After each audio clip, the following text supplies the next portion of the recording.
Tengo aquí una chuleta porque he estado viendo un poco las propuestas de Alfonso para Calviá, y algunas me gustaría compartirlas con vosotros, sobre todo con vosotras, porque no sé si las conocéis, ¿no? Pero él, por ejemplo, habla de hacer una segunda reconversión turística en Calviá.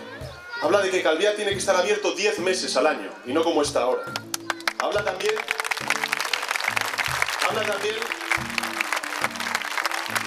de que Calviá no puede aceptar que haya pobreza, de que tiene que haber vuelta al cole, es decir, asegurar ayudas al inicio de curso para afrontar los gastos que suponen a las familias y apoyar también y cogestionar programas de reutilización de libros de texto y material didáctico que necesitan también los padres y madres aquí en Calviá. Hay que rendir cuentas al año, como él dice, cada año, y hay una que me hace a mí un poco dudar, Alfonso. Hay una que dice, quédate a vivir en Calviá, y tengo que decirte que me lo estoy pensando. Estoy pensando porque en esta playa aquí, de verdad,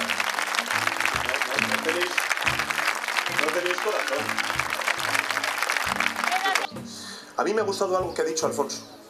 Dice, si hay un problema de un vecino o vecina de Calviá, aunque no sea de mi competencia, es de mi incumbencia. Es de mi incumbencia. Y por eso yo quiero que Alfonso sea el alcalde de Calviá. Porque merece serlo. Porque aunque no sea de su competencia, siempre será de su incumbencia. Necesitamos alcaldes y alcaldesas así. No que miran hacia otro lado y dicen, no, esto no es de mi competencia. No, no es de mi competencia, pero es de mi incumbencia.